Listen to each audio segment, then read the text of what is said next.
राम हरे राम राम राम हरे हरे हरे कृष्ण. तर प्रभू रामचंद्राची दिव्य कथा आपण श्रवण करत आहे.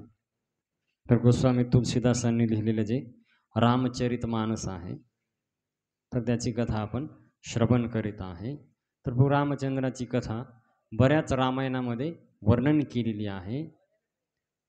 रामायण शतकोटी अपारा, तर 100 करोड रामायण आहेत. त्याच्यापैकी हे जे आहे रामचरितमानस, तर याची कथा आपण श्रवण करीत आहे. तर जी श्रवण केल्यानं व्यक्तीचे पाप काय होतात, नष्ट होतात आणि भगवंताबद्दल प्रेम त्या व्यक्तीला निर्माण होते. तर अशी ही दिव्य कथा आहे. कृष्णा कृष्णा हरे हरे राम हरे राम राम राम हरे हरे. तर काल आपण कथा श्रवण केली की प्रभू रामचंद्र जे आहेत तर सीतामातेच्या विरहामध्ये भटकत होते इकडं तिकडं. कारण काय केलं, मारीची सहायता घेऊन रावणाने सीतामातेचं हरण केलं आणि सीतामातेचं हरण केल्याच्या नंतर प्रभू रामचंद्र एवढे दुःखी झाले की पक्ष्यांना विचारू लागले, झाडांना विचारू लागले की माझी सीता पाहिली का. हे खग मृग हे मधुकर श्रेणी तुम देखी सीता मृग नयनी, तर माझी सीता कोणी पाहिली का. आणि असा विलाप करत करत प्रभू रामचंद्र मग जटायूपाशी गेले आणि मग जटायूनं प्राण सोडलं भगवंताच्या मांडीवर आणि परमधामाला निघून गेले. आणि मग प्रभू रामचंद्र माता शबरीच्या आश्रमामध्ये जे मतंग ऋषीचा आश्रम होता तिथं गेले आणि शबरीवर कृपा केली प्रभू रामचंद्रांनी आणि ती पण परमधामाला निघून गेली. पण जाण्याच्या अगोदर 9दा भक्तीचा उपदेश केला. कोणी, प्रभू रामचंद्रांनी. तर आपण काल ऐकलं की ती 9दा भक्ती कोणती कोणती आहे. प्रथम भगती संतन कर संगा, दुजी रती मम कथा प्रसंगा. तर पहिली भक्ती कोणती, संताचा संग करणं. दुसरी भक्ती भगवंताची कथा श्रवण करणं. तर असा 9दा भक्तीचा उपदेश प्रभू रामचंद्रांनी केला. आणि मग प्रभू रामचंद्राला पाहत पाहत माता शबरीनं परमधामाला गमन केलं. पण जायच्या अगोदर प्रभू रामचंद्राने विचारलं की आम्हाला तर कुठं जायला पाहिजे. तर मग त्यावेळेस तिनं काय सांगितलं, पंपा सरई जाऊ रघुराई तहा होई सुग्रीव मिताई. तर तुम्ही आता पंपा सरोवराला जा आणि तिथं सुग्रीवासंग तुमची काय होईल, मैत्री होईल आणि तीच पुढचा मार्ग तुम्हाला तिथं सांगल. आणि मग माता शबरी ज्यावेळेस परमधामाला गेली तर राम आणि लक्ष्मण हे दोघं जण जाऊ लागले कुठं, पंपा सरोवराकडे. तर जाता जाता प्रभू रामचंद्र फार सुंदर कथा सांगू लागले लक्ष्मणाला, कारण दोघंच जण आहेत. आता प्रभू रामचंद्राला कथा सांगत सांगत जाऊ लागले. तर प्रभू रामचंद्र म्हणतात की वसंत ऋतूचं जे हे आहे त्याची शोभा पहा. लक्ष्मणाला म्हणाले तर किती सुंदर आहे हे वसंत ऋतू, पण हे सर्व असून बी मला सीतेशिवाय दुःखदायक व्हायले. सर्व आनंद आहे पण सीता नसल्यामुळे हे मला दुःख व्हायले म्हणले. तर असं आहे कारण की युवती स्त्री शास्त्र आणि राजा कोणालाही वश होत नाही. रामचंद्र म्हणतात किती जरी स्त्रीला हृदयामध्ये ठेवलं तर ती वश होऊ शकत नाही म्हणून. तर त्याच्यामुळं माझ्या मनात भय उत्पन्न व्हायले सीता नसल्यामुळं आणि विरहानं मी व्याकुळ झालोय. तर अशा प्रकारे प्रभू रामचंद्र पुढं जात जात लक्ष्मणाला सांगू लागले. तर अशा प्रकारे म्हणले हे जे आहे काम क्रोध लोभ हे 2 दुष्ट शत्रू आहे. तात 3 अति प्रबल खल, काम क्रोध अरु लोभ, मुनी विज्ञान धाम मन करही निमिष मोक्षोभ. तर म्हणले हे काम क्रोध लोभ हे 3 प्रबळ आणि दुष्ट शत्रू आहेत.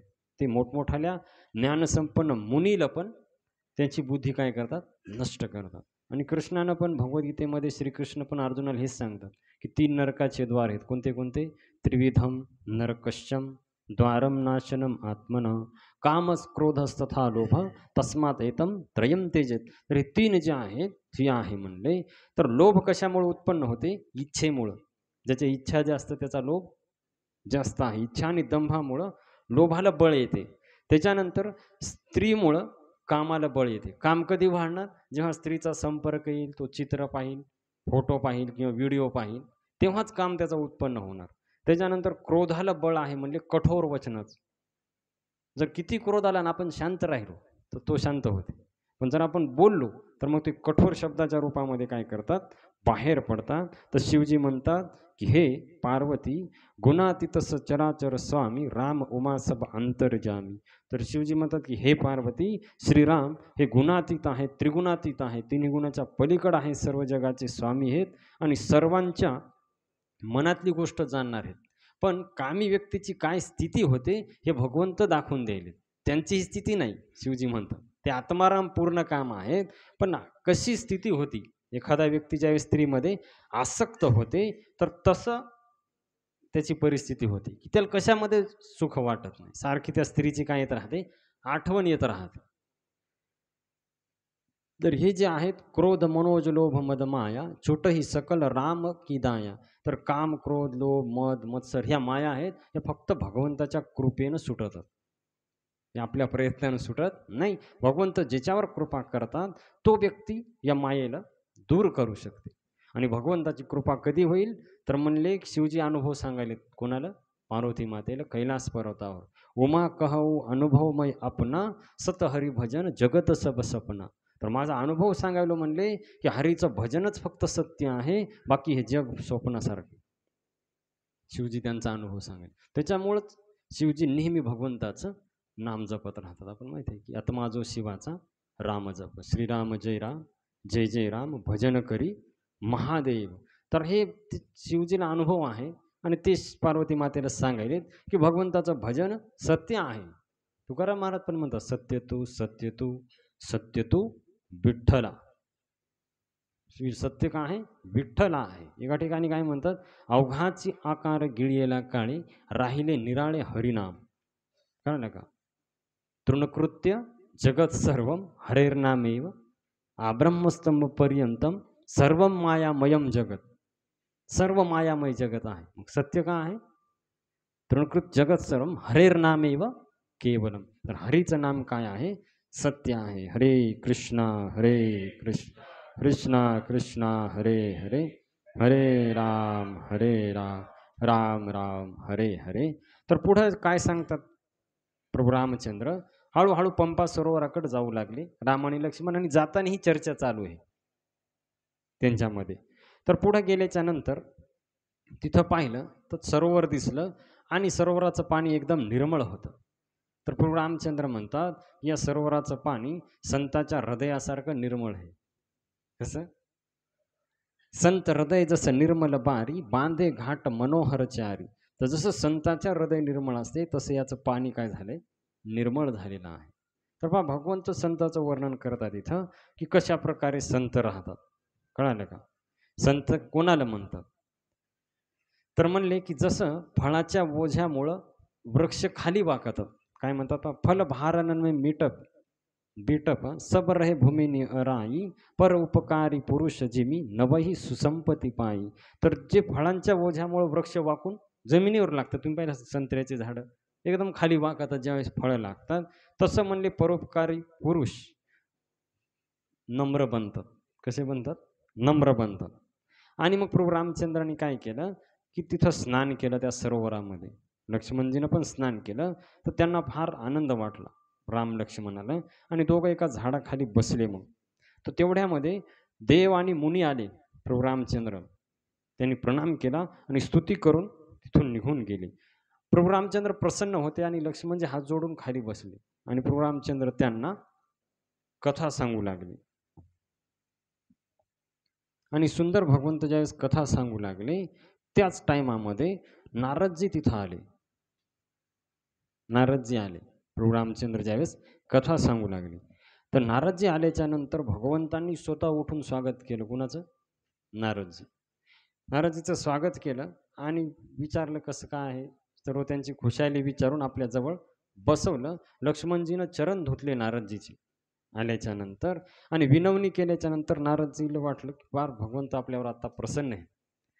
मग म्हणले की हे प्रभू तुम्ही फार उदार आहेत, सर्व काही जाणता अंतर्यामी आहेत, म्हणून मी तुमच्याकडे एक वर मागतो.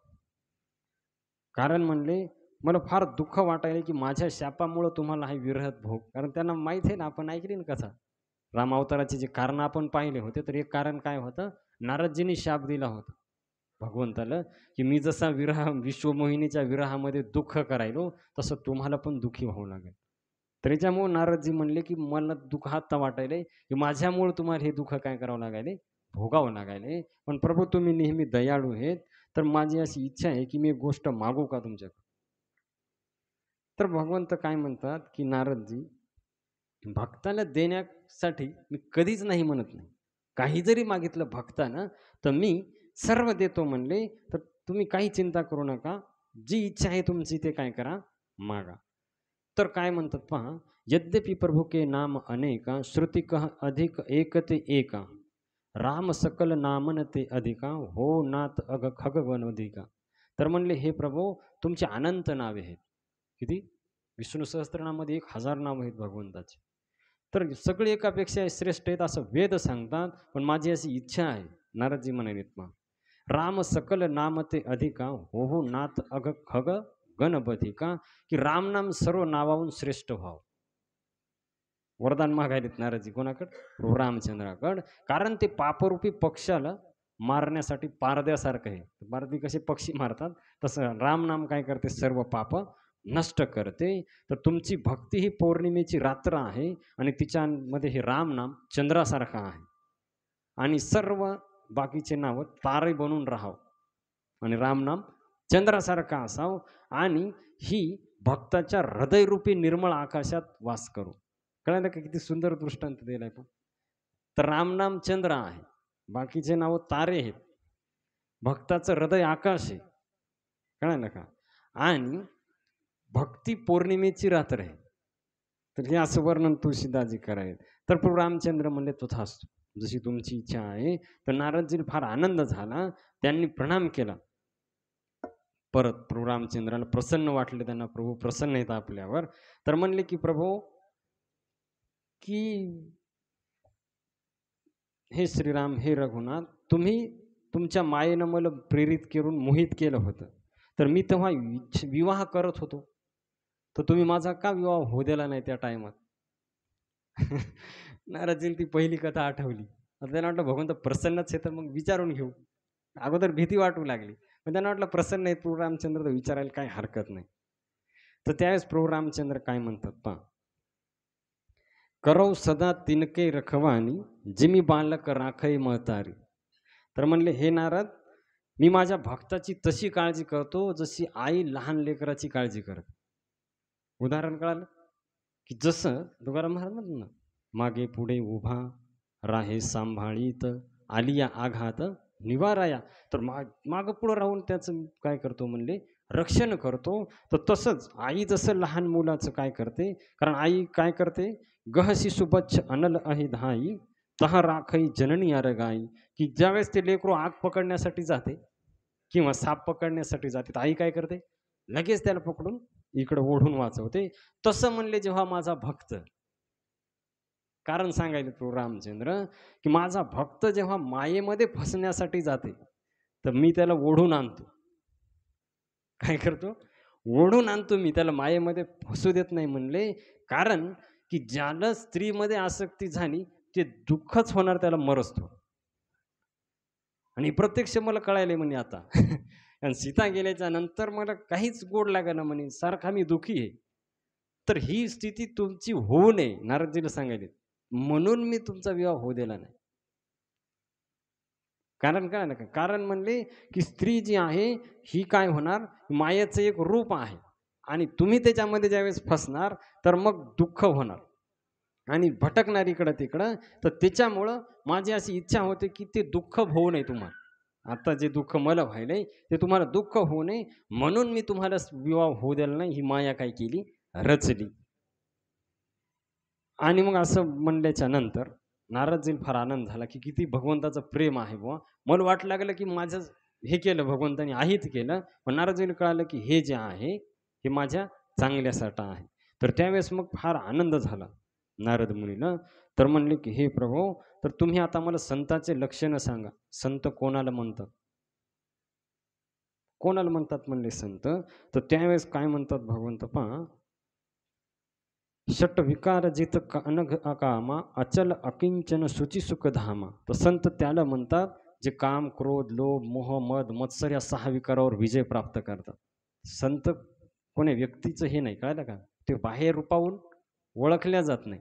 तर ते 6 विकारावर जो विजय प्राप्त करते, ज्याच्या मनामध्ये कोणत्याही प्रकारची कामना नाही, कळलं का?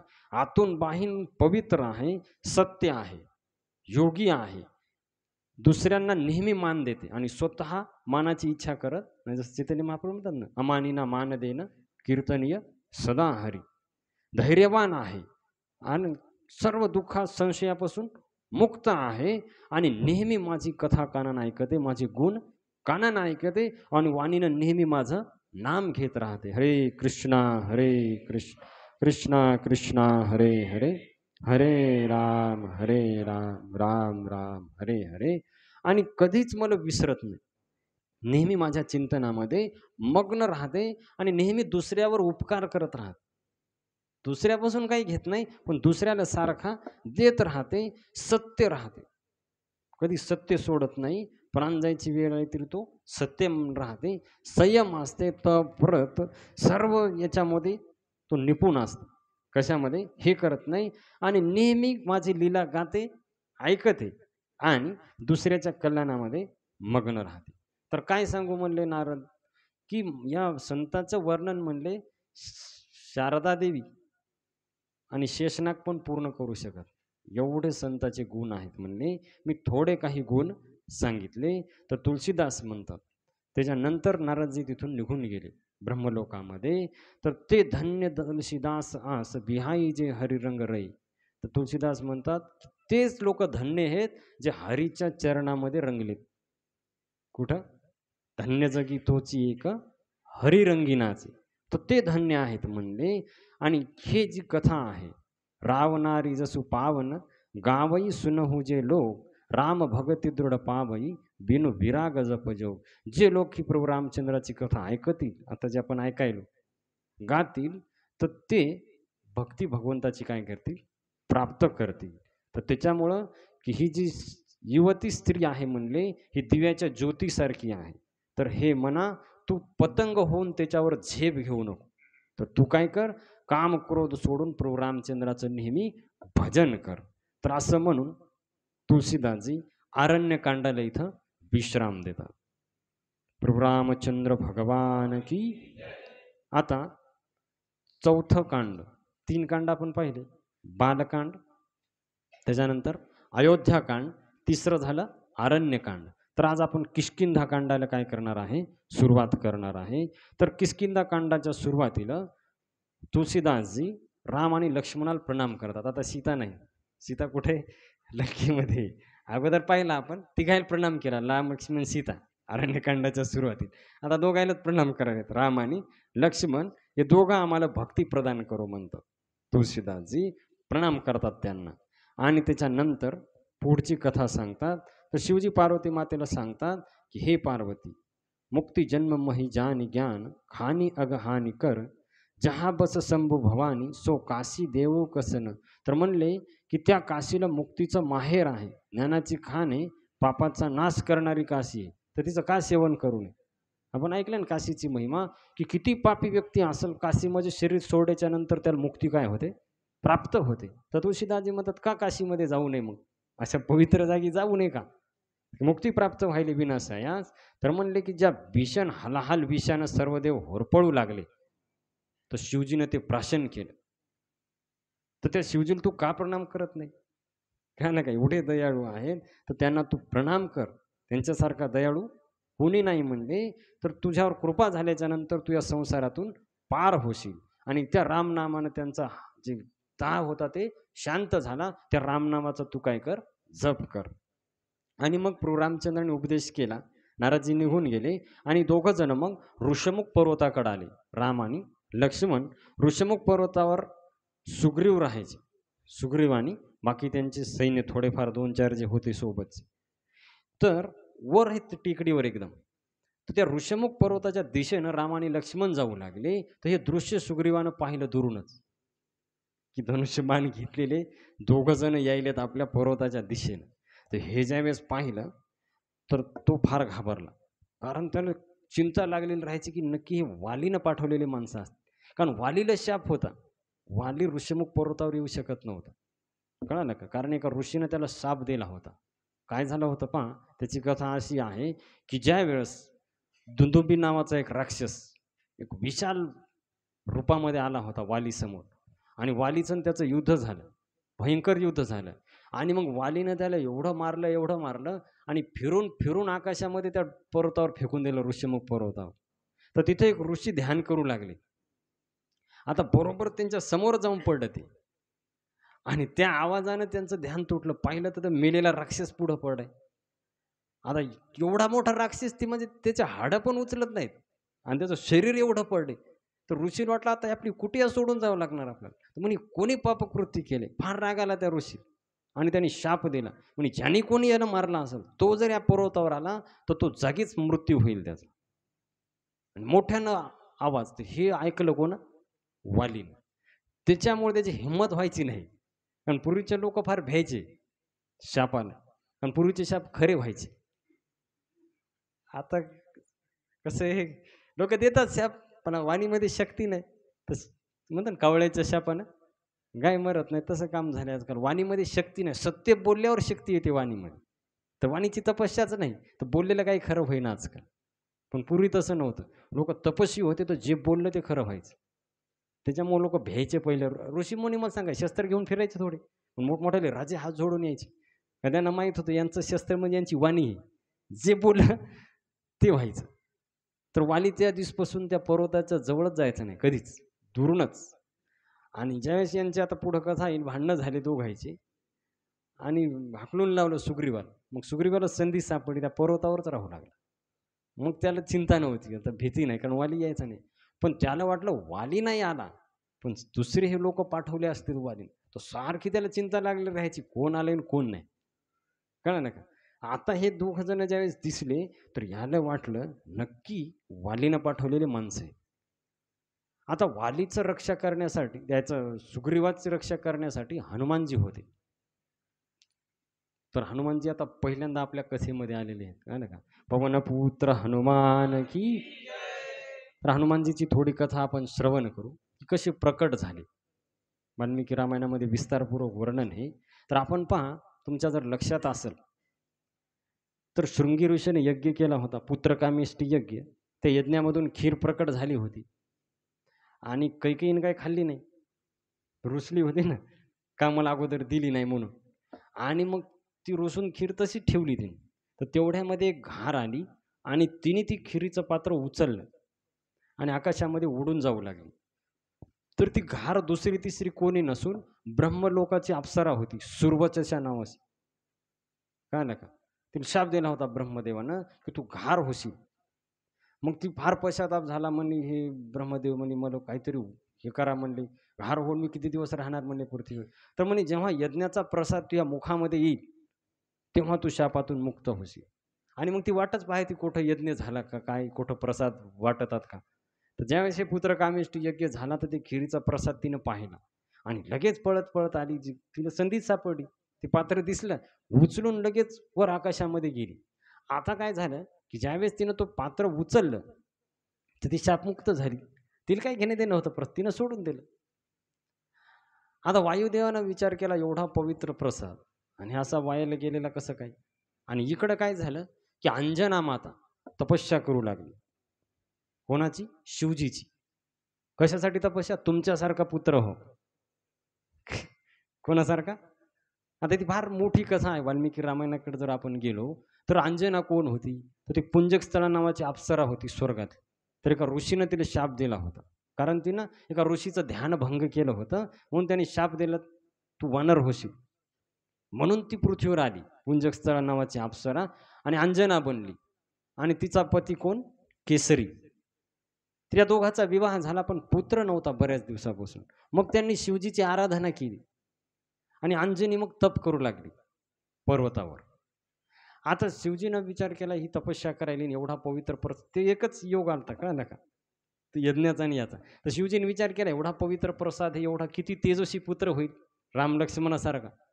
आणि मग ती वायुदेवानं आणून शिवजीच्या हातामध्ये दिला तो प्रसाद आणि शिवजीनं प्रकट होऊन तोच प्रसाद अंजना मातेला प्रदान केला. कळलं का? तर त्याच्यामुळं पाहिलं आपण तर प्रभू रामचंद्राचे भाऊ पण लागतात हनुमानचे. या प्रसादाच्या याच्यानुसार जर आपण पाहिलं आणि त्याच प्रसादाच्या भागातून झालेले आहेत. त्याच्यामुळे भगवंत म्हणतात ना हनुमान चालीसात मी ऐकले, तुम मम प्रिय भरत सम भाई रघुपती कीनी बहुत बनाई तुम मम प्रिय भरत सम भाई. तर तू भरतासारखा माझा भाऊ आहेस. तर तो प्रसाद खाली टाकला म्हणजे अंजना मातेच्या हातामध्ये दिला शिवजीनं आणि मग तो प्रसाद अंजना मातेनं ग्रहण केला. आणि ही जी पौर्णिमा आहे, चैत्र शुद्ध पौर्णिमा, त्या दिवशी हनुमानजी अंजना मातेच्या गर्भातून काय झाले, प्रकट झाले. पवनपुत्र हनुमान की. आता भरपूर जणांनी सहकार्य केल्यामुळे अलग अलग नावं पडले हनुमानजीची. कळलं का? आता वायुदेवानं सहकार्य केलं ना प्रसाद आणण्यामध्ये, त्याच्यामुळे वायुपुत्र. केसरी नंदन तर केसरीच आहे, अंजनी पुत्र हे आहे. आणि नाव ठेवलं होतं लहानपणी मारुती. आता मग हनुमान नाव का पडलं, त्याची एक कथा आहे पहा. हनुमान नाव प्रसिद्ध आहे जास्त, पण त्यांचं ओरिजिनल नाव असते मारुती, लहानपणी ठेवलेलं. तर हनुमान नाव का पडलं, तर ज्यावेळेस हनुमानजी छोटे होते आणि रांगू लागले इकडं तिकडं, तर सहज ते बाहेर आले सकाळी सकाळी रांगत रांगत. थोडे बाहेर आले आणि बाहेर आल्याच्या नंतर पाहिलं की सूर्य नेमकाच आकाशातून निघाला होता. त्यांना ते फळासारखं दिसलं एकदम. ज्यावेळेस नवीन निघते ना, तर त्यांना वाटलं की फळच आहे. जर घरी विचारलं नाही, काही नाही, आईला नाही, वडलं नाही, लगेच उडी मारली. कारण दिव्य शक्ती प्रदान, कारण शिवजीच होते हे. हनुमानजी म्हणे दुसरं कोणी नाही. कोण आहे माहिती आहे का? अंजनीच्या तपासाठी महारुद्र. तर शिवजीच आले प्रभू रामचंद्राची सेवा करण्यासाठी हनुमानजीच्या रूपामध्ये. त्याच्यामुळे एवढ्या शक्ती येतात, उगाच नाहीत हनुमानजीमध्ये एवढ्या शक्ती. तर शिवजीच आहेत हनुमानजीच्या रूपामध्ये काय झाले, प्रकट झाले. तर हनुमानजीनं उड्डाण केलं ते फळ खाण्यासाठी. आता फळ खाण्यासाठी उड्डाण केलं आणि सूर्याच्या दिशेने एकदम वायूच्या वेगानं, आपण म्हणतो मनोजवम मारुत तुल्य वेगम, वायूचा वेग. तर वायूच्या वेगानं जाऊ लागले कुठं, सूर्यदेवाला खाण्यासाठी. तर ज्यावेळेस तिथं गेले आणि सूर्यदेवाला खाण्याचा प्रयत्न केला, तर इकडं स्वर्गामध्ये खळबळ झाली. बाबा जर सूर्य खाल्ला तर सगळीकडे अंधारच होईल, सगळं बिघडून जाईल ना सृष्टीचक्र. तर काय करायचं काय करायचं म्हणले, आता काही करून रोखा. तर बरेच सैनिक पाठवले, पण हनुमानजीवर काहीच प्रभाव पडत नाही गेला. मग इंद्रदेवाला फार क्रोध आला आणि इंद्रदेवाने वज्राचा प्रहार केला हनुमानजीच्या हनुवटीवर. त्याला काय म्हणतात मराठीमध्ये, हनुवटी, गुडगा, याच्यावर प्रहार केला. आता वज्र फार दिव्य आहे, तर वज्राचा प्रभाव, एकदम छोटे होते ना हनुमानजी, तर वज्राचा प्रहार केल्यामुळं खाली आले आकाशातून आणि खाली येऊन बेशुद्ध पडले. आता ही गोष्ट कळाली पवनदेवाला, वायुदेवाला कळाली. तर त्यांना वाटलं माझ्या मुलाची ही दशा केली इंद्रदेवानं, आता मी पूर्ण हवा बंद करतो. हवेचे पूर्ण नियंत्रण आहे त्यांच्याकडे. तर पूर्ण हवा बंद केली. मग सगळे गुदमरू लागले लोक, काही तसे जायच्या विचारावर आले. बाय ना जरासा श्वास रोखून पहा कसं होते. पूर्ण हवा अख्या सृष्टीची सगळे लोक तळमळ करू लागले. तर सर्व गेले वायुदेवपाशी, तुम्ही असं का करायले म्हणे, का करायले, माझ्या मुलाला का मारलं म्हणे तुम्ही, ते लहान बालक हे समजून सांगायचं होतं, तुम्ही डायरेक्ट वज्र मारलं म्हणे, जे विशाल राक्षस मारतात तुम्ही ज्या वज्रानं, त्याचा प्रहार केला म्हणे. तर म्हणले बाबा आता मग आम्ही काय करावं, ते काय नाही म्हणे, जसं तसं पहिल्यासारखं करा आणि सगळेजण वरदान द्या त्याला, तर मी हवा चालू करतो. आता असं म्हणल्यावर मग सर्व देव तिथं जमा झाले. कोणासमोर, मारुती समोर सर्वजण जमा झाले आणि मग त्यांना सर्व शक्त्या प्रदान केल्या. तर इंद्रदेवाने सांगितलं कोणत्याच वज्राचा प्रभाव पडणार नाही, तो हा देह वज्रासारखा होईल. जे वज्रामुळे आज तू घायाळ झाला ना, तर इथून पुढं कोणत्याच वज्राचा देहावर प्रभाव पडणार. अग्निदेवानं सांगितलं अग्नी तुला जाळू शकणार. प्रत्येक देवानं असे अलग अलग वरदान दिले. आता पहिलेच एवढे शक्तिशाली हनुमानजी आणि परत वरदान दिले कोणी, देवांनी. तर एवढे शक्तिशाली बनले, तर ते कुठे गेले की असे झाडं म्हणजे खेळण्यासारखे उपटायचे. ते आपण कसं खेळामध्ये गवत उपटतो. आता लहान असल्यामुळं काय त्यांना एवढं हे नाही व्हायचं. तर मग काय करायचे, कधी कधी एखाद्या ऋषीला उचलायचे तर कुटी सकटच आणि त्याच्यावर पशी नेऊन ठेवायचे नदीच्या काठावर. आता ते डोळे उघडे पाहिलं तर पुढं पाणी. तर म्हणले की असं जर चालू राहिलं तर हे अवघड होईल. आता लहान असल्यामुळे त्यांना काय कळाले अपराध हेन काय आहे. मग एका ऋषीला फार राग आला, त्यांनी शाप दिला. कोणाला? हनुमानजीला, की तुला तुझ्या शक्तीचा विसर पडल. काय ना, आता हे कथेचा संबंध येणार आहे म्हणून मी ही कथा अगोदर सांगायलो. आता पुढे हनुमानजी शक्ती विसरलेली तुम्हाला आता पुढे प्रसंग येईल. त्याच्यानं का विसरले त्याचं कारण सांगायलो मी अगोदर, म्हणजे तुमच्या लक्षात येईल. पण त्याच्या अगोदर काय लीला झाली होती, की ज्यावेळेस सूर्यदेव, तर हनुमानजीनं विचार केला इकडं-तिकडं गुरु केल्यापेक्षा आपण डायरेक्ट सूर्यदेवाला गुरु करू. कोणाला? सूर्यदेवाला. तर सूर्यदेवापाशी गेले आणि प्रणाम केला, म्हणले, "हे गुरुदेव, मी तुम्हाला गुरु मानले म्हणे, माझा स्वीकार करा." तर म्हणले, "अरे मला कुठं टाईम आहे तुला बसून उपदेश कराय. मी शिष्य स्वीकार करतो म्हणे तो, आपण मला एक सेकंड बी मला थांबता येत नाही. सारखा तो रथ चालू ठेवावा लागते. नाहीतर मग पूर्ण सृष्टीचं चक्र बिघडते." मग म्हणले, "काय करावं लागेल?" म्हणले, "माझ्या संग तुला चालावं लागेल आणि तोंड माझ्याकडे पाहिजे. उपदेश करायचा तर कसा? पुढं समोरासमोर." म्हणले, "काही हरकत नाही." म्हणले, "मी उलटा चालवतो, तुम्ही सरळ चाला आणि उपदेश करा." तर पहा याच्यावरून कळलं हनुमानजीचा वेग, सूर्याचा किती वेग आहे. पूर्ण ब्रह्मांडाला चक्कर. तर ते हनुमानजी उलटे चालायलेत आणि सूर्यदेव उपदेश करायलेत आणि पूर्ण विद्या त्यांनी ग्रहण केल्या सूर्यदेवाकडून. कळालं का? आणि पूर्ण ग्रहण केल्याच्या नंतर हनुमानजी म्हणले, की "हे गुरुदेव, आता तुम्हाला दक्षिणा काय देऊ? विद्या तर पूर्ण झाली माझी आता." तर म्हणे, "दक्षिणा मला काही नाही. माझाच एक अंश पृथ्वीवर प्रकट झालाय सुग्रीवाच्या रूपामध्ये. तर तू त्याचं रक्षण कर. एवढीच दक्षिणा दे." म्हणजे दुसरं काही नाही. त्याच्यामुळे तुम्ही पाहिलं असेल, की नेहमी सुग्रीवाच्या सोबत राहायचे हनुमानजी.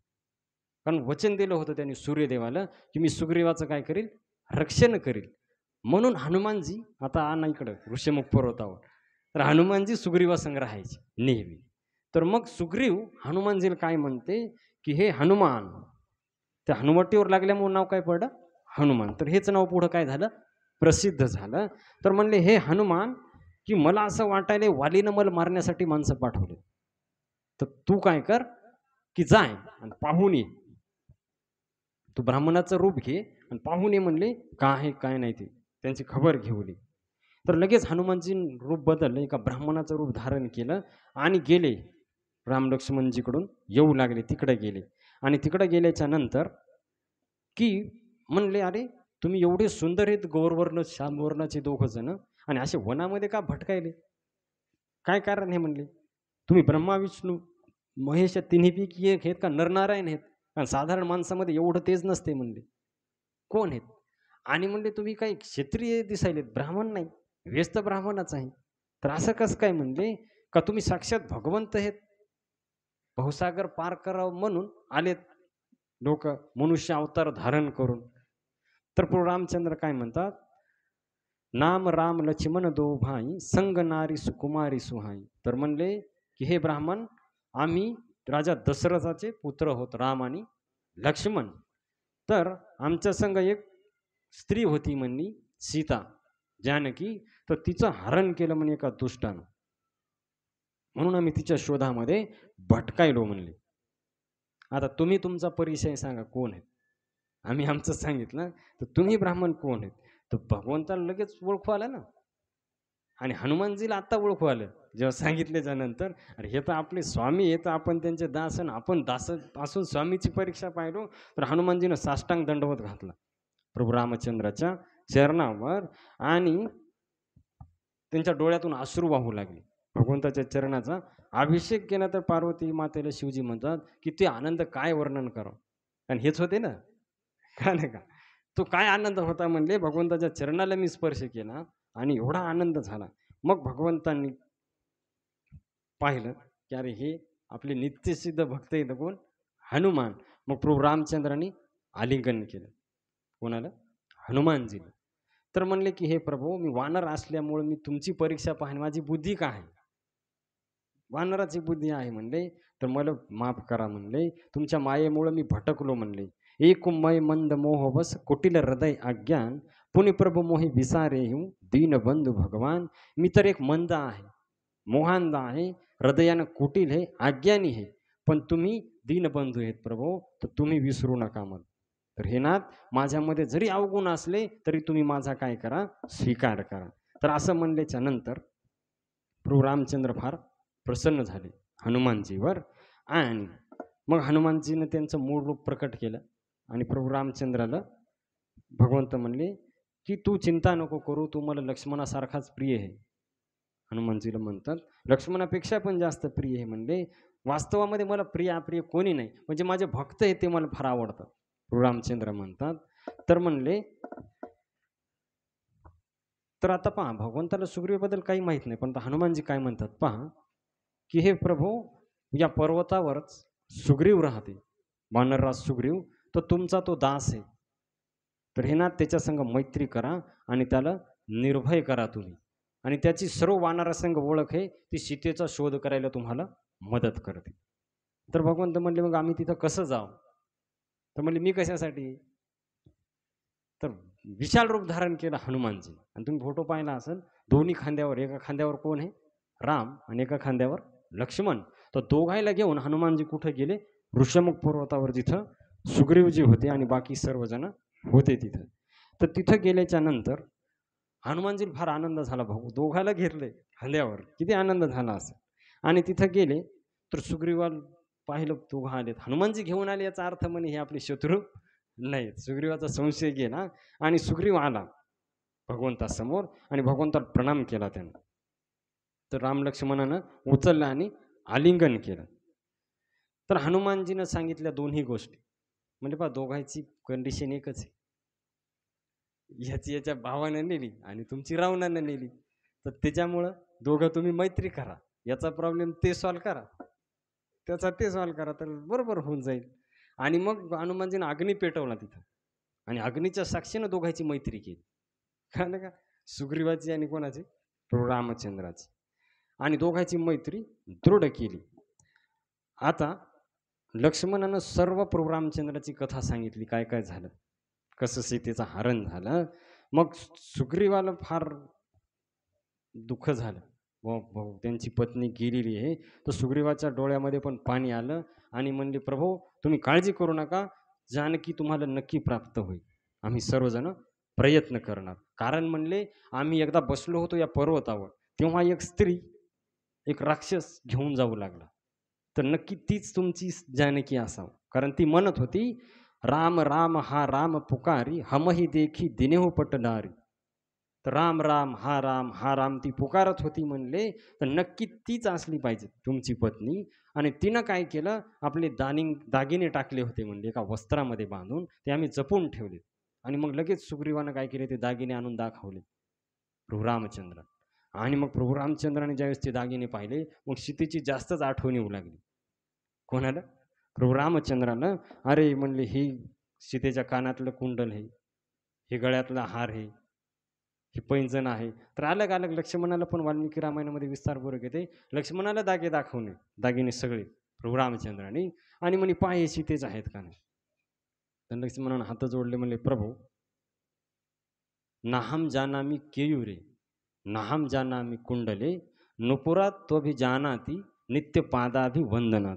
तर म्हणले मी हे कुंडल पण जाणत नाही, हे गळ्यातले हार पण जाणत नाही, पण हे एक फिक्स सांगतो म्हणले की हे जे पैंजण आहेत ते सीतामातेचे आहेत, नुपूर जे पायामध्ये असतात खालचे, काय ना का, कारण ते म्हणले नेहमी दर्शन करताना मला दिसायचे. तर विचार करा, पूर्ण 13 वर्षामध्ये लक्ष्मणजीने एकदा पण सीतामातेच्या चेहऱ्याकडे पाहिलं नाही. ही गोष्ट लोकायला पचत नाही, त्यांची दृष्टी कशी आहे ते त्यांच्यानुसार विचार करणार. म्हणून तर ते इंद्रजिताचा वध करू शकले, एवढी शक्ती त्यांना प्राप्त झाली. 14 वर्ष पूर्ण ब्रह्मचर्याचं पालन केलं लक्ष्मणजी. तर या दृष्टीमुळं, कारण ते सीतेकडं कोणत्या दृष्टीने पाहिजे, ही माझी का आहे? माता आहे, आणि त्यांना प्रणाम करायचे रोज. तर मग फार दुःख झालं आणि प्रभू रामचंद्र लक्ष्मणाला आणि त्या वस्त्राला धरून रडू लागले. तर सुग्रीव म्हणला की हे प्रभू तुम्ही काळजी सोडून द्या, धीर बाळगा म्हणे, मी सर्व तुमची व्यवस्थित सेवा करील, सर्व वानर पाठवून सीतेला शोध लावल म्हणले, तुम्ही चिंता करू नका. तर हे ज्यावेळेस ऐकलं तर प्रभू रामचंद्राला फार आनंद वाटला, कारण आतापर्यंत कोणीच भेटलं नाही ना असं एवढं हे करणार. आता भगवंताला कायची गरज नाही, पण सुग्रीवाचा भाव पाहून आनंद झाला. तर म्हणले बाबा तू असा वनामध्ये का राहिला, ती कथा सांग. तुझ्यावर अशी परिस्थिती, आमचं ठीक आहे बा राक्षसानं नेली, पण तू असं का झालं? मग सुग्रीव काय म्हणते, प्रभू बसा म्हणले, मी मोठी कथा आहे ऐका आता. तर सुग्रीव म्हणते नाथ वाली अरुमय दो भाई प्रीती रही कछु बरेनी न जाई. तर वाली आणि मी दोघं भाऊ म्हणले. आणि आमच्यामध्ये एवढं प्रेम आहे की त्याचं वर्णन होत नाही. एवढं प्रेम होतं म्हणे अगोदर. आणि मैदानवाचा एक पुत्र होता, त्याचं नाव होतं मायावी. मैदानवाचा पुत्र कोण? मायावी. तर तो एकदा आमच्या गावामध्ये आला. यांचं गाव कोणतं? किष्किंधा. तर एकदा किष्किंधेमध्ये तो आला आणि आल्याच्या नंतर रात्री 12 वाजता आला. कधी? रात्री 12 वाजता आला आणि गेटवर त्या राज्याच्या आणि युद्धाचं आव्हान दिलं. म्हणले, "ये म्हणे वाली, तुझ्यात हिंमत असेल तर माझ्या संग काय कर? युद्ध कर." आता वाली जो होता याला फार हे होता. कोणी आव्हान दिलं की तो लगेच पळत जायचा. तर त्यावेळेस तो धावत गेला. लगेच म्हणे, "थांब म्हणे, तर तुला दाखवतो मी." आणि एकदम वाली पळत पळत गेला. त्याला ज्यावेळेस पळताना पाहिलं तर मायावी पळू लागला पुढं आणि वाली त्याच्या मागं गदा घेऊन लागला. आणि मग वाली गेल्यामुळे सुग्रीव पण बुवा एकटा मारल आपल्या भावाला म्हणून सुग्रीव पण त्याच्या संग गेला. आणि मग हा मायावी पळत पळत एका गुफेमध्ये त्यानं प्रवेश केला, या मायावी राक्षसानं. आणि मग ज्यावेळेस वाली गुफेमध्ये जाऊ लागला तर त्यांनी मला सांगितलं, "तर ऐक," म्हणले, "एक 15 दिवस तू वाट पाह इथं दारावर, कारण गुफा फार मोठी होती मधात. आणि जर म्हणले मी आलो नाही तर समज मी मेलो आणि तू वापस जा." तर म्हणले, "हे प्रभो, मी एक महिनाभर होतो." किती? एक महिनाभर होतो म्हणले गुफेच्या बाहेर. आणि काय झालं, एका महिन्याच्या नंतर रक्ताचा प्रवाह आला गुफेतून बाहेर. तर मला असं वाटलं की मायावीनं वालीला मारून टाकलं आणि तो राक्षस बाहेर येऊ नये म्हणून मी मोठा दगड गुफेच्या तोंडावर लावला आणि वापस गेलो किष्किंधेला. तर आता राज्य नव्हता. वाली, त्याला वाटलं वाली मेला, मग आता सिंहासन रिकामं झालं. तर प्रभू, माझी इच्छा नव्हती, पण मंत्री लोकांनी जबरदस्ती मला राजा केलं. वाली कथा, ही सुग्रीव कथा सांगायला त्याची. आणि मग वाली मेला नव्हता, वालीनं मायावीला मारलं होतं. कळलं का? आणि मग वाली काही दिवसाच्या नंतर बाहेर आला त्या गुफेच्या. आणि बाहेर आल्याच्या नंतर त्यानं पाहिलं की सिंहासनावर कोण बसलो होतो? मी बसलो होतो. हे पाहिलं तर त्याला वाटलं की मीच ते दगड मुद्दाम वाली मरा म्हणून लावलाय आणि सिंहासनावर बसलो. असा भ्रम झाला म्हणले कोणाचा? वालीचा. आणि मग त्याला मला भरपूर मारलं म्हणे प्रभू. एखाद्या शत्रूला जसं मारते माणूस तसं मला मारलं वालीनं. आणि माझी स्त्री जी होती, कोण? रुमा, ती हिरावून घेतली. आणि हे कृपाळू रघुवीर, तर त्याच्यामुळं मला भटकावं लागायला इकडं तिकडं. आणि मी नेहमी भीत असतो म्हणे, कारण तो एवढा बलवान आहे म्हणे की त्याच्यापुढं माझं काहीच चालत नाही. त्याच्या भीतीमुळं मी इथं राहतो. तर या पर्वतावर शाप हे वालीला, जसं मी अगोदर कथा सांगितली त्या दुदुंबी राक्षसाची, त्याच्यामुळं वाली इथं येऊ शकत नाही. म्हणून मला इथंच राहतो म्हणे, मी कुठंच जात नाही. तर हे ज्यावेळेस ऐकलं प्रभू रामचंद्रानं तर फार दुःख झालं भगवंता. अरे म्हणे, अशी कंडिशन आहे तर एक लक्षात ठेव, सुनु सुग्रीव मारी हो वाली ही एकही बाण, ब्रह्म रुद्र शरण गये न उबरीय प्राण. तर म्हणले, ऐक सुग्रीव, एकाच बाणाने मी वालीचा वध करीन. जर ब्रह्मदेव आणि शिवजी जरी वाचवाय आले तरी तो वाचणार नाही. सरळ भगवंतांनी सांगून टाकलं. कारण म्हणले, जे न मित्र दुःख होई दुखारी तिनही बिलोकित पातक भारी. तर म्हणले, मित्राच्या दुःखाने जे दुःखी होत नाही त्याला फार मोठं पाप लागत. काय नका, कारण मित्र तो आहे म्हणले, कुपत निवारी सुपंथ चलावा, गुण प्रकटे अवगुण ही दुरावा. तर म्हणले, जो कुपथावून त्याला काढते आणि चांगल्या पथाला लावते आणि काय करते की त्याचे गुण प्रकट करून अवगुण लपवते, तो खरा मित्र आहे. त्याला खरा मित्र म्हणतात. आणि त्याच्यामुळं मी जे आहे ही मित्राचे लक्षण आहे की संकटकाळी काय करते, तो मदत करते. तर मी जो आहे, जसे काही काही म्हणले की समोर गोड बोलतात आणि माघारी निंदा करतात, तर अशी कपटी लोक आहेत म्हणले. तर अशा कुमित्राचा त्याग केला पाहिजे. काय नका, कारण म्हणले पहा आता काय सांगायला भगवंत, सेवक सट नृप कृपण कुणारी कपटी मित्र सूल समचारी. तर हे 4 जण म्हणले 16 सारखे आहेत. कोण कोण पहा, मूर्ख सेवक, कंजूस राजा, कुलटा स्त्री आणि कपटी मित्र. तर या चारीमुळं काय होते, दुःख होते. त्याच्यामुळं आता तू चिंता सोडून दे, माझ्या बळावर मी सर्व प्रकारे तुला मदत करेल. तर सुग्रीव म्हणते की हे प्रभू तुमचं सगळं खरं आहे, पण वाली काही साधारण नाही. फार बलवान आहे म्हणले प्रभू, की त्याच्यासमोर कोणीच टिकू शकत नाही. हे समोरच पहा म्हणले हाडाचा पर्वत जो दिसायला हे दुदुंबी राक्षसाचे हाड आहेत. पर्वतासारखा राक्षस होता म्हणे तो. त्याला मारलं म्हणे वालीनं. तर प्रभू रामचंद्राला वाटलं अरे याला काय हे मला साधारण माणूस समजायला. तर भगवंत म्हणले, "ठीक आहे," म्हणले, "तुला पाहायचं का? तर मग बाण काढा." आता लक्ष्मणजीला राग येऊ लागला. रामावर शंका घ्यायला हे. तर भगवंत म्हणले, "थांब, तू थांब," म्हणले, "याला दाखवता." त्या बिचाऱ्यानं पाहिलंच नाही तर काय माहीत. त्याच्या मनात भीती आहे म्हणे वालीची. तर प्रभू रामचंद्राने आपला बाण काढला आणि 7 ताल वृक्ष होते एका लाईनीने. विशाल वृक्ष, असे नाही छोटे-छोटे. विशाल वृक्ष होते 7 आणि तो पर्वत म्हणजे विचार करा इतक्या दिवस झाले तरी त्याच्या हाडाचा पर्वत होता. तो राक्षस केवढा असेल दुदुंबी. तर प्रभू रामचंद्राने काय केलं, एकाच बाणामध्ये त्या 7 ताड वृक्ष पाडून टाकले आणि ते दुदुंबी राक्षसाचे जे हाडं आहेत, तो सापळा बाणानं लांब फेकून दिला. आणि परत तो बाण वापस येऊन प्रभू रामचंद्राच्या भात्यामध्ये बसलं. तर हे ज्यावेळेस पाहिलं, तर प्रभूला लगेच प्रणाम केला. म्हणले, "काही चिंता करू नका प्रभू, मी लगेच आव्हान देतो." कोणाला? वालीला. आता मला विश्वास झाला, की तुम्ही 100% वालीचा काय करणार? वध करणार. आणि त्याला फार आनंद झाला. आणि लगेच गेला तो. कुठं? वालीपाशी. म्हणे, "ए वाली, पाहे रे." त्याला वाटलं सुग्रीवाला कोणी पावर आली. भिवून राहणारा, नेहमी लपून राहणारा म्हणे, आज मला चॅलेंज करायला. वालीला वाटलं ना, अरे म्हणे आता याला कायमचाच संपवतो. बरा झाला पर्वतावरून खाली आला म्हणे तू. आता पुन्हा तू पर्वतावर जाऊ देणार नाही. इकडंच तुला काय करतो, हे करून टाकतो. कळलं का? तर त्यावेळेस मग काय झालं, की काकभूषुंड ऋषी म्हणतात, की हे गरुडजी, तर जसं माकडवाल्याला माकडाप्रमाणे माकडवाल्या काय करते? नाचवते. पाहिलं ना ती माकड नाचवणाऱ्या गरुडी. जसं ते करायला लावलं तसं माकड करते. कळलं ना? तर तसं म्हणले प्रभू रामचंद्र सर्वाला नाचवतात. तर ही ज्यावेळेस लीला व्हायच्या अगोदर, की प्रभू रामचंद्राच्या कृपेमुळे त्याचं मन शांत झालं. कोणाचं? सुग्रीवाचं. तर त्याला एवढं वैराग्य निर्माण झालं, त्याला असं वाटू लागलं, की आता पत्नी राज्य सोडून द्या. आता मी फक्त भजन करणार, असं वाटू लागलं. पण प्रभू रामचंद्राला माहीत होतं याचं कोणतं वैराग्य हे? स्मशान वैराग्य. याचं काही खरं वैराग्य नाही. आणि काय म्हणते तो भगवंताला, "अब प्रभू कृपा करव ये भाती, सब तजी भजन करो दिन राती." तर अशी कृपा करा की मी सगळं सोडून भजन करेन. पण प्रभू रामचंद्र म्हणले, "नाही, तू राजा आहेस. तू कर्तव्य आहे प्रजेचं पालन करणं, सर्व हे करणं. तर असं तू करू नको. तर जे मी सांगितले ते कर, कारण सर्वच माझ्याच इच्छेनं ह्या गोष्टी होतात."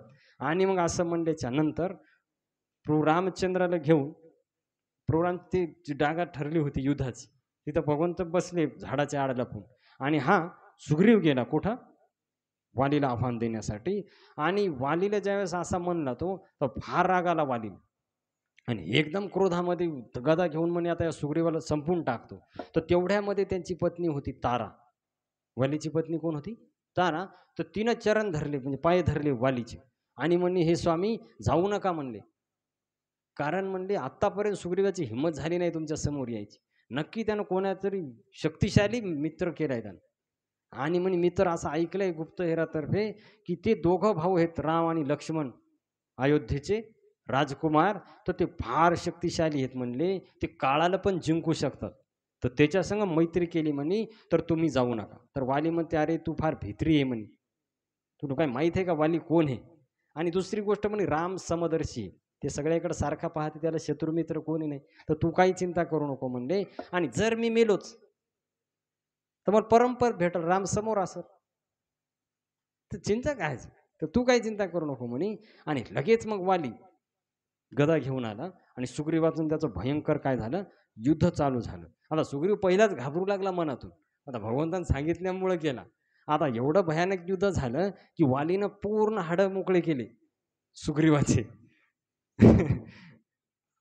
आणि एवढा त्याला वाटलं आता जातो मी.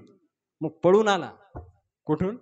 युद्धभूमीवर. थांब, वाली म्हणते, "थांब आता तू." पळत-पळत गेला ऋषीमुख पर्वतावर वापस. आणि पळत-पळत गेल्यावर सगळे मग ते मलम लावायले, जडीबुटी लावायले संध्याकाळी. तर प्रभू रामचंद्र जवळच होते.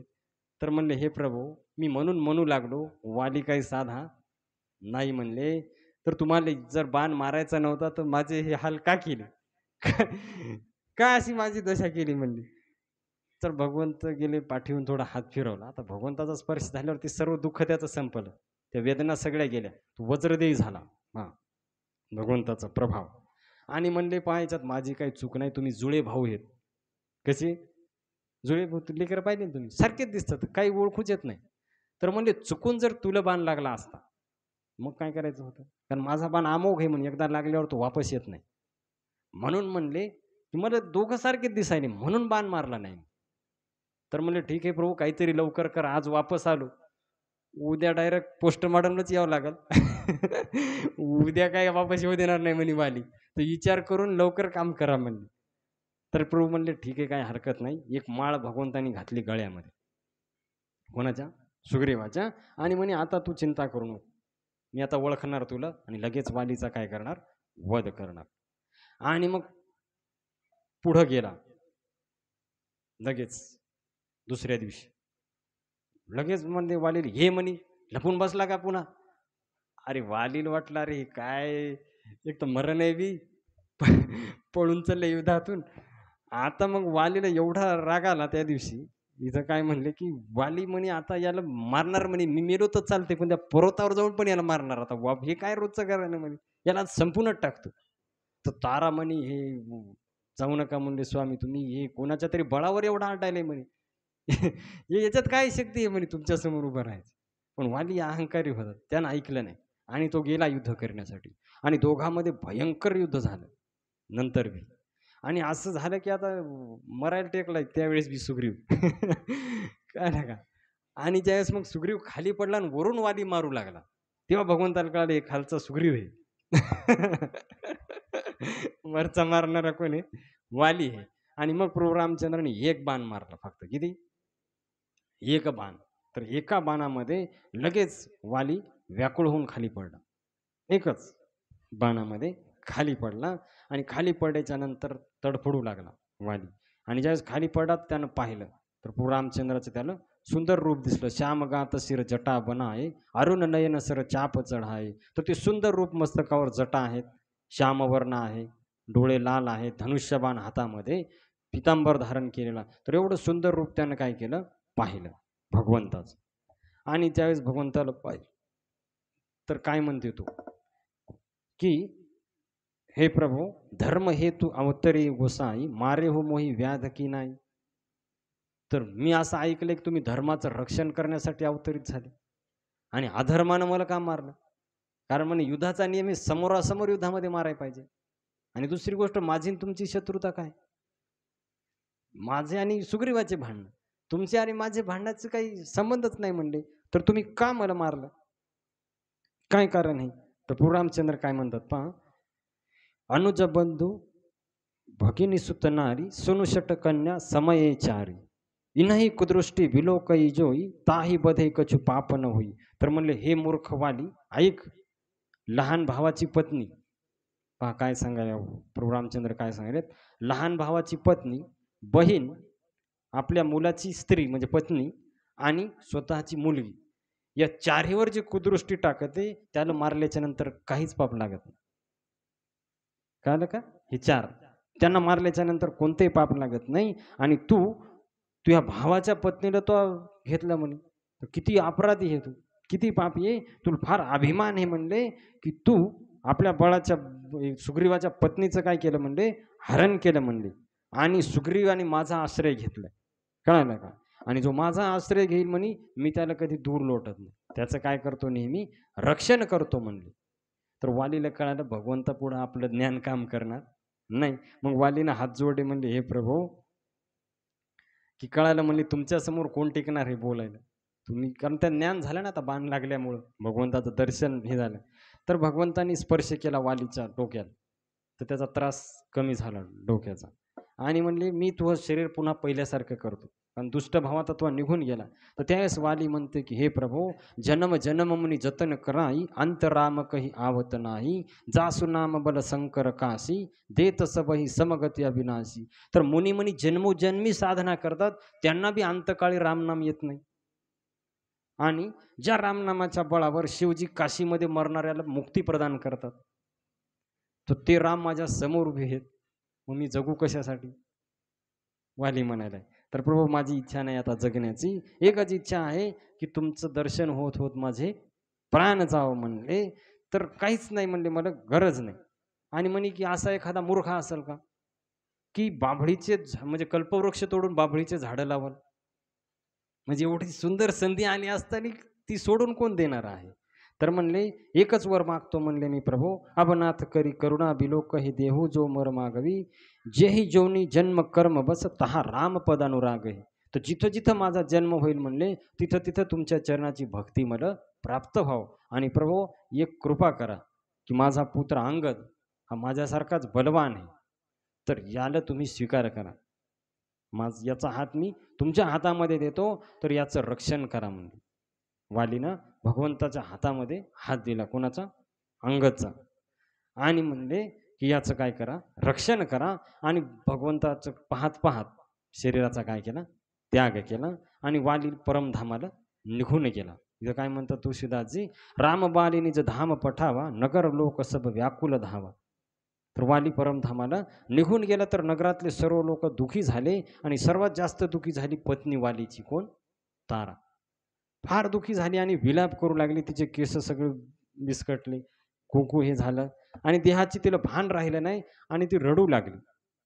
वालीच्या शरीराला धरून पुन्हा पुन्हा रडू लागली ती. तर त्यावेळेस प्रभू रामचंद्र काय म्हणतात, क्षितिजल पावक गगन समीरा, पंच रचित अति अधम शरीरा. तर म्हणले, हे तारा, हे शरीर पंचमहाभूतापासून बनलेलं आहे. पृथ्वी, अग्नी, वायू, आकाश आणि जल. तर हे त्याच्यामध्ये नष्ट होणार आहे. आत्मा कधी मरत नाही, आत्मा अमर आहे. त्याच्यामुळे तू आत्म्यासाठी शोक करू नको. हे शरीर तर नष्ट होणार आहे, ज्याच्यापासून बनलं त्याच्यामध्ये विलीन होणार. कारण अर्जुनाला कृष्ण तेच सांगतात गीतेमध्ये, शरीर कसं आहे, नाशवान आहे, आत्मा कसा आहे, अविनाशी. त्याच्यामुळे तू शोक करू नको. आणि मग भगवंतांनी उपदेश केल्याच्या नंतर तिचं दुःख दूर झालं आणि भगवंताच्या चरणी तिला प्रेम निर्माण झालं. तिनं वर मागितलं, म्हणले तुमच्या चरणी माझं प्रेम राहो. तर शिवजी म्हणतात की हे पार्वती, उमा दारू जोशित की नाही, सबही नचावत राम गोसाई. हरे कृष्णा हरे राम हरे. तर म्हणत की हे पार्वती, तर राम हे सर्वांना कठपुतळीसारखं नाचवतात. कोणाला कसं नाचवायचं सगळं कोणाच्या हातामध्ये आहे. मयाध्यक्षेन प्रकृती सुयेते सचराचरम. त्याच्यानंतर प्रभू रामचंद्र लक्ष्मणाला म्हणले, लक्ष्मणा तू जाय आणि सुग्रीवाला राज्य दे. कारण भगवंतांनी वनवास होता ना, कधीच कोण्याच राज्यामध्ये भगवंतांनी प्रवेश केला लक्ष्मणजी नव्हता वनवास. तर लक्ष्मणजी गेले आणि मग अभिषेक केला कोणाचा, सुग्रीवाचा, किष्किंधेचा राजा म्हणून. आणि अंगदाला युवराज केलं. म्हणजे सुग्रीवाच्या नंतर राजा कोण होणार, अंगद. तर शिवजी म्हणतात की उमा राम समहित जगमाही, गुरु पितुमा तू बंधू प्रभू नाही. तर म्हणले भगवान रामासारखा हित करणारा गुरु नाही, पिता नाही, माता नाही, बंधू नाही, स्वामी नाही, मित्र नाही. त्याच्यामुळं रामासंग म्हणले संबंध जोडाय पाहिजे. की वालीमुळं सुग्रीव रात्रंदिवस व्याकुळ होता, कळलं का. तर त्याचा भगवंताने एका बाणामध्ये पूर्ण दुःख दूर केलं वालीचं. तर एवढे कृपाळू राम आहेत म्हणी. तर अशा रामाला जे सोडून देतात ते लोक जीवनभर दुःखीच राहणार. म्हणजे अशा रामाचं जे भजन करणार नाही तर ते नेहमी दुःखी राहणार. आणि त्याच्यानंतर मग प्रभू रामचंद्रांनी सुग्रीवाला बोलावून घेतलं आणि सर्व नीती समजून सांगितली, कसं राज्य करायचं, काय करायचं. तर म्हणले की मी 14 वर्ष कोण्या राज्यामध्ये प्रवेश करणार नाही, मला वनवास आहे म्हणे. आता ग्रीष्म ऋतू आलून वर्षा ऋतू आले, म्हणजे पावसाळा लागलाय म्हणे आता. त्याच्यामुळं मी इथंच पर्वत आहे प्रवर्षण नावाचा, तिथं राहील. कळलं का, प्रवर्षण पर्वतावर. तर ज्यावेळेस पावसाळा संपल तर तू लक्षात ठेव, सीतेचा शोध लावायचा, विसरू नको. प्रभू रामचंद्रांनी वालीला सांगितलं. आणि मग देवांना माहीत होतं भगवंत इथं निवास करणारे, त्यांनी सुंदर गुफा तयार करून ठेवली होती प्रवर्षण पर्वतावर. आणि मग भगवंत त्या पर्वतावर राहू लागले, त्या प्रवर्षण नावाच्या पर्वतावर. आणि इकडं काय झालं पहा, की बऱ्याच दिवसात त्या सुखापासून दूर होता ना कोण, सुग्रीव. तर त्याच्यामुळं की तो एवढा मग्न झाला भोगामध्ये की तो विसरून गेला रामाने आदेश काय दिला होता प्रभू रामचंद्रांनी. तर तो विसरून गेला. आणि विसरून गेल्याच्या नंतर प्रभू रामचंद्र पाहिलेत पावसाळा संपला. तरी आणखीन सुग्रीवाचं काही येणं नाही, इकडं दर्शनही नाही, भेटही नाही. 4 महिने झाले म्हणे. सुग्रीवाचा काही पत्ताच नाही. तर त्यावेळेस लक्ष्मणाला बोलावलं म्हणे, "लक्ष्मणा, सुग्रीव कुठे गेला?" म्हणे. काही येणं नाही, जाणं नाही. तर इकडं हनुमानजीला कळालं, की भगवंत आता येतील. हे इकडंच आहे. जर आले म्हणे, तर रावण मग मरेल. अगोदर कोण मरेल? सुग्रीव मरेल. तर ते गेला आणि हलवून जागा केलं. म्हणले, "महाराज काय चाललंय तुमचं? माहिती आहे ना लक्ष्मण कोण आहे तर? तर लवकर तयारीला लागा म्हणे. वानरायला बलवा आणि सीतेचा शोध तुमचं काम झालं म्हणे, पण प्रभू दुःखी आहेत म्हणले तिकडं. 4 महिने झाले. तर लवकरात लवकर तुम्ही काम करा." मग सुग्रीवानं आदेश पाठवला इकडं-तिकडं. आणि इकडं प्रभू रामचंद्र लक्ष्मणाला म्हणले, "लक्ष्मणा, वालीला मी सहाय्य केलं म्हणले. त्याचं राज्य दिलं, त्याची पत्नी वापस दिली आणि तो मला विसरून गेला. माझं कार्य त्यानं केलं नाही. तर म्हणले, आता तो माझ्या क्रोधाचं दर्शन करील. इतक्या वेळ त्यानं माझं प्रेम पाहिलंय म्हणे, आता माझं क्रोध पाहिल सुग्रीव." असं म्हणले. लक्ष्मण म्हणले, "तुमची काय गरज आहे? मी आहे की." लगेच धनुष्यबाण घेतला. पण जाता जाता भगवंताने सांगितलं, मारायचं नाही, फक्त भीती दाखवून ये. मारू नको. मित्र म्हणले मित्राला मारायचं मत नाही, फक्त भीती दाखवून ये. आता लय राग आला लक्ष्मणजी. भगवंत एवढे दुखीन, तो मजा करायला सुग्रीव तिकडं. तो ज्यावेळेस जाऊ लागले वाल्मिकी रामायणामध्ये वर्णन आहे, तो वृक्ष असे उपटून पडायचे. एवढा क्रोध आलता लक्ष्मणजी. तर ते वानरं तर घाबरूनच गेले, कोण आले आपल्या राज्यामध्ये. तर सगळे घाबरायले तर पळायले, तर सगळे मग ती सूचना असं करत करत पोहोचली सुग्रीवापाशी, की लक्ष्मणजी एकदम क्रोधित अवस्थेमध्ये यायलेत. तर त्यावेळेस तो धानावर आला. तर हनुमानजी म्हणे, "आता तुम्हीच वाचवा," म्हणे, "काय खरं नाही माझं." तर हनुमानजी म्हणे, "चिंता करू नको, ताराला समोर कर." तारा आणि अंगद याच्याकडे पाहून त्यांचा राग शांत होईल. आणि मग हनुमानजीनं तारा जी आहे आणि अंगदला समोर केलं आणि हनुमानजी गेले. तर म्हणे, "कुठे सुग्रीव दाखवा," म्हणे, "मला कुठे?" विसरून गेला म्हणे रामाला. तर हनुमानजी गेले, हात जोडला. तर म्हणले, "विसरला नाही," म्हणले, "तर कार्य चालू आहे," म्हणले. त्यांनी बऱ्याच वानराला संदेश पाठवलाय आणि त्याच्यानंतर ती तारा पण म्हणली, "आता वानेर हे," म्हणले, "ते काय बिचाऱ्याला एवढ्या दिवसाचा उपाशी होता, तर ती फसला याच्यामध्ये, विसरून गेला तुमचं कार्य." तर लक्ष्मण म्हणे, की "आता कुठे मग लवकर दाखवा," म्हणे, "नाहीतर मी सर्व नगर जाळून टाकतो," म्हणे, "तुमचं. कोणीच राहणार नाही इथं." तर मग लगेच हात जोडून आला सुग्रीव म्हणे, "माफ करा," म्हणले, "चूक झाली," म्हणे. "आता मोठमोठाले मुनी जिथं फसतात," म्हणले, "मी तर वानेर आहे." मोठमोठ्याने आपण ऐकलं ना, की स्त्रीच्या मोहामध्ये मोठमोठाले मुनी पण फसतात म्हणले. तर मग माझ्यासारख्या वानराची काय गत आहे म्हणले. तर विषयाचा मद म्हणले मोठमोठ्याच्या मुनीच्या मनामध्ये बी काय करते, विकार निर्माण करते. मी तर सिंह आहे. आणि मग हनुमानजीनं सर्व गोष्ट सांगितली. काही चिंता करू नका, ते कामाला लागलेत. दूत पाठवले त्यांनी वानर सेना एकत्रित करण्यासाठी. आणि मग सुग्रीव प्रभू रामचंद्राकडे आला. लक्ष्मणजी, हनुमानजी आणि प्रणाम केला. तर म्हणले, "हे प्रभू, माझा काही दोष नाही, ही तुमची माया आहे. मी काय करू?" म्हणे. मग लक्षच राहिलं नाही काहीच. एवढा फसलो म्हणे मी मायामध्ये. "अतिशय प्रबल देव तव माया, छुटई राम कहू जो दाया." तर म्हणले, तेच लोक सुटतील जे तुमचा आश्रय घेतील. भगवद्गीतेत कृष्ण हेच सांगतात पहा. "दैवी हेषा गुणमयी, मम माया दुरत्यया, मामेव ये प्रपद्यन्ते मायामेतां तरन्ति ते." तर ही दैवी माया फार दुस्तर आहे. पण जे भगवंताचा आश्रय घेतात ते तरुण जातात. "इथे एकची लीला तरले, जे सर्व भावे मज भजले, ते आईल थडीच सरले माया जाळ."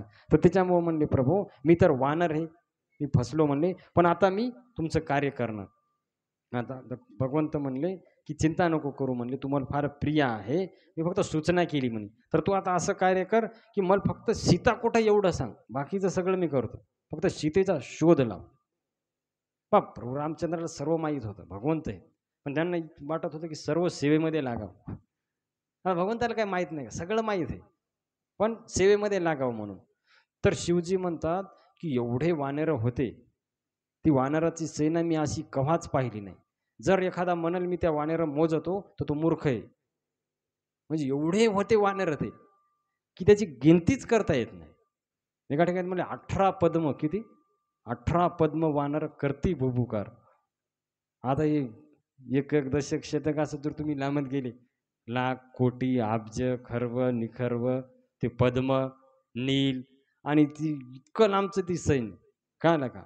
तर ते एवढे वानर होते म्हणले की त्याची गणती कोणी करू शकत नाही. तर सर्व वानर यायचे, प्रभू रामचंद्राला प्रणाम करायचे आणि भगवंताचं रूप पाहून आनंदित व्हायचे. तर प्रभू रामचंद्राने प्रत्येक वानराला खुशाली विचारली. आता तुम्हाला आश्चर्य वाटत, एवढे वानर, राम ते एकटेच होते. तर इथं म्हणाले तुळशीदासजी, ही काही विशेष गोष्ट आहे का? राम तर सर्वव्यापक आहेत, सगळीकडे आहेत. ते कुठं बी कुणासमोर पण प्रकट होऊ शकतात. आणि मग सुग्रीवानं समजून सांगितलं, हे वानरांनो, हे सर्व आपलं प्रभू रामचंद्राचं काम आहे. तर मी सर्वांना शोभतो, सर्वांना सोपवतो हे. तर तुम्ही सीतेचा शोध घ्या. 1 महिन्याची मुदत देतो मी. किती? सीतेचा शोध लावूनच यायचं. नाही तर तसे आले तर मीच मग मरणार तुम्ही सर्व. मी एकाला जिवंत ठेवणार नाही. कळलं ना का? तर तुमचं तुम्ही ठरवा काय करायचं. तर सीतेचा शोध लावूनच यायचं. तर 4 दिशेला 4 वानराच्या तुकड्या पाठवल्या सुग्रीवाने. पूर्व, पश्चिम, उत्तर आणि दक्षिण. तर दक्षिणेकडे जास्त डाऊट होता. कारण जटायूनं सांगितलं होतं की रावण दक्षिण दिशेला घेऊन गेलाय सीतेला. म्हणून दक्षिण दिशेकडे असे विशेष लोक पाठवले. कोण कोण? नळ, नीळ, जांबवंत, हनुमान आणि अंगद. तरी 5 जे मेन होते ते कोणीकडे पाठवले? दक्षिण दिशेकडं. कारण तिकडं फार शंका होती की जास्तीत जास्त इकडं असण्याची शक्यता आहे. तर म्हणले तिकडं जा आणि शोध लावूनच यायचं, रिकामं यायचं नाही. रिकामं आलं तर मी काय करणार? मारून टाकणार म्हणले. आणि मग सर्वजण आपापल्या कामाला लागले. तर सर्वजण निघून गेले. पण हनुमानजीला वाटलं आपण जाऊ सीतेपाशी. तर सीतेला आपण रामाचे दूत हे कसा विश्वास पटेल? बुद्धिमत्ता वरिष्ठम, कळालं का? आपण म्हणतो मनोजवम मारुततुल्य वेगम जितेंद्रियम बुद्धिमतां वरिष्ठम. कारण बुद्धिमान आहेत हनुमानजी फार. त्यांनी पुढचा विचार केला. हे बाकीचे निघून गेले. कारण विश्वास बी पटला पाहिजे ना सीतामाते. तर मग काय केलं? प्रभू रामचंद्रांनी आपली अंगठी काढून दिली आणि ती अंगठी कुठं ठेवली? प्रभू मुद्रिका लेली मुखमाही, मुखामध्ये ठेवली हनुमानजी. आणि मग हे दक्षिण दिशेला गेले. तर बाकीचे होते तिन्ही दिशाचे, तर ते हळूहळू निराश होऊन वापस येऊ लागले. कारण कुठं सीतेचा काही पताच लागला नाही. पण दक्षिण दिशेचे लोक आले नाही. हे इकडंच होते. कळलं का? तर असं करत करत पुढं जाऊ लागले सर्वजण. आणि कुठं राक्षस भेटला तर त्याला तिथंच मारून टाकायचे. एवढे वानर कुठं राक्षस टिकणार आहेत? तर इथं म्हणाले की जिथं कुठं भेटला तर तिथं त्याचाच कार्यक्रम करायचे आणि पुढं जायचे. तर असं करत करत कुठं ऋषी भेटायचे, कुठं राक्षस भेटायचे. तर असं करता करता भरपूर फिरले. कुठंच काही पता लागला वानरायला. आणि मग त्यांना तहान लागली. काय केलं लागली? तहान लागली. तर तहान लागल्याच्या नंतर सगळीकडे पाहू लागले की कुठं काही दिसते का. तर हनुमानजी एका वर गेले आणि त्यांनी पाहिलं की गुफा दिसायली. एक विशाल गुफा आहे आणि त्या गुफेमध्ये त्यांनी पाहिलं की फार अलग अलग प्रकारच्या गोष्टी आहेत. काय काय होतं त्या गुफेमध्ये? की तलाव होते, फुलं, हंस, सर्व फळाचे झाडं होते. आणि तिथं पाहिलं तर त्या गुफेमध्ये एक स्त्री अशी ध्यानस्थ बसली होती. हे हनुमानजीनं पाहिलं. आणि तिथे एक तलाव पण दिसला, फळं पण दिसले. तर त्यांना वाटलं सगळी सुविधा आहे, खाण्याची पण सोय आहे, पिण्याची पण आहे. तर सर्वजण म्हणले आपण तिथं जाऊ. तर तिथे एक तपस्विनी बसली होती. तिथे एक सुंदर छोटं मंदिर होतं तिच्या पुढं आणि ती ध्यानस्थ बसली होती. तर सर्वांनी नमस्कार केला तिला दुरूनच. ती कोण होती? स्वयंप्रभा. तर तिथं गेले आणि मग प्रणाम केला. तर तिने विचारलं तुम्ही कोण आहे काय? तरी सर्व घटना सांगितली, असं असं आहे. मग ती म्हणे काही हरकत नाही, तुम्ही काय करा, पाणी प्या, स्नान करा आणि जे खायचं ते खा म्हणले. तर वानराला फार आनंद झाला. सर्व आनंद घेतला त्या गुफेमध्ये सर्वांनी. सर्व हे झाले आणि म्हणले की आता सर्वजण डोळे लावून घ्या. काय करा? डोळे लावून घ्या म्हणले. मी आता प्रोग्रामाकडे जाणार आहे, पण त्याच्या अगोदर तुम्हाला तुमच्या जागी पोहोचवते. तुमची जिकडं जागा आहे, जिकडं जायचंय तुम्हाला. मग त्यांनी काय केलं? सर्वांनी डोळे लावले तिच्या सांगण्यावरून. आणि स्वयंप्रभा मोठी योगिनी होती. तर तिनं डोळे सर्वांना लावल्याच्या नंतर काय झालं की पाहिलं तर म्हणे आता ती उघडायला सांगितलं, ते डोळे लावले आणि यांनी उघडले. पाहिलं तर पुढं डायरेक्ट समुद्र. पुढं काय दिसलं? ती गुफा गेली, ती स्वयंप्रभा गेली, यांना काहीच माहित नाही. समोर डोळे उघडे तर पाहिलं तर समुद्र दिसलं. आता समुद्र दिसल्याच्या नंतर काय झालं? इकडं जी स्वयंप्रभा होती ती प्रभू रामचंद्रापाशी गेली. प्रभू रामचंद्रापाशी प्रभू रामचंद्राला प्रणाम केला, त्यांचे चरण धुतले आणि प्रभू रामचंद्रांना प्रणाम करून तिने आज्ञा मागितली आणि बद्रिका आश्रमाला ती स्वयंप्रभा निघून गेली भगवंताच्या. आता इकडं वानरायला वाटलं 1 महिना जवळ आला, आता संपत आला, थोडेसे दिवस राहिले, सीतेचा शोध लागला नाही. तिकडं जाव तर सुग्रीव मारते, पुढं जाव तो समुद्रात मरणार, मागे जाता येईन, पुढे जाता येईन. तर फार आता नाही सीतेची वार्ता लागल्यावर म्हणले आता जाता कसं येईल, आणि आदेश दिला. तर अंगदची तर फार चिंता वाटू लागली. तर अंगदाच्या डोळ्यामध्ये पाणी आलं. अंगद म्हणते आता दोन्हीकडून आपलं मरण आहे, पुढं समुद्र आहे आणि इकडं वापस जाव तर सुग्रीव मारून टाकणार म्हणले. तर त्याच्यामुळं आता अंगदाच्या डोळ्यात पाणी आलं. आता हे हे मेन केला होता लीडर त्याचा सेनापती. आता तेच लढायल्यावर बाकीचे वानरे लढू लागले, सगळे लढायलेत आणि मग सगळे लढू लागले. तर त्यावेळेस पण काही काही म्हणू लागले नाही नाही आपण शोध लावूनच जाऊ. म्हणजे लावतो कुठं शोध, आता पुढं समुद्र आहे, समुद्रात कुठं शोध लावणार आहे तू. तर जांबवानानं फार बुद्धिमान होता जांबवान. तर त्यानं 2-4 गोष्टी सांगितल्या. म्हणले अरे राम कोणी साधारण व्यक्ती थोडा आहे, परब्रह्म आहे, भगवंत आहे साक्षात. उगे ती लीला चालू आहे म्हणे त्यांची, आपल्याला निमित्त केले, त्यांना सर्व माहीत आहे, तुम्ही चिंता करू नका, ते सगळं खरं आहे म्हणे. पण सीतेचा शोध नाही लागल्यावर आपलं कसं होईल. मग तेवढ्यामध्ये काय झालं, बोलता बोलता अंगदाच्या तोंडातून एक वाक्य बाहेर पडलं. म्हणले आपल्यापेक्षा ते जटायू बरा. आणि जटायूचं नाव ऐकलं की एक संपाती होता तिथं, जटायूचा भाऊ, तो बाहेर आला. आणि ज्यावेळेस बाहेर आला, पाहिलं तर एवढे वानरं दिसले त्याला. तर ते फार विशाल शरीर होतं जटायूचं. तेवढे वानरं दिसल्याच्या नंतर त्याला फार आनंद झाला. म्हणले बऱ्याच दिवसाचा मला काही खाया प्यायलाच नव्हतं, भगवंतानी फार योजना केली, एवढे वानर एकदाच. फार आनंद झाला म्हणे, प्रभू काय कृपा आहे म्हणे तुमची, एवढा आहार मला एकदाच पाठवला. आता मी किती दिवसाचा अन्नाशिवाय, कारण मथारा झालो म्हणे, मला काही शिकार करता येणं गेली, तर भगवंतानी माझी सर्व सोय केली म्हणे. तर हे ऐकल्यावर मग तर म्हणे आता तर मरण निश्चितच आहे, कसंही वाचलो असतो तर हे खाऊन टाकते म्हणे गिधाड आपल्याला. आता आता 100% मृत्यू आपला निश्चित आहे म्हणे, आता काही हेच नाही. मग त्यावेळेस अंगद म्हणते की अरे खरंच जटायूसारखा भाग्यवान कोण नाही म्हणे, ते रामासाठी मेला म्हणे आणि भगवंताच्या मांडीवर त्याला मरण आलं. तर जटायूचं नाव ऐकल्यावर संपाती शांत झाला. म्हणे जटायू, जटायूला ओळखता तुम्ही? हा म्हणे, अरे रामासाठी म्हणे त्यानं प्राण त्यागले म्हणे.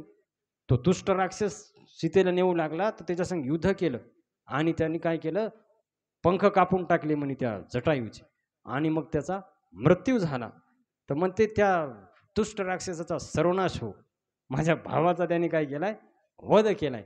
आणि मग संपत्ती जो आहे तर तो म्हणला की मला काय करा, समुद्राजवळ घेऊन चला, मी माझ्या भावाचं श्राद्ध करतो. पक्षी आजकाल माणसं करणत, जटायूचा भावाच का संपाती.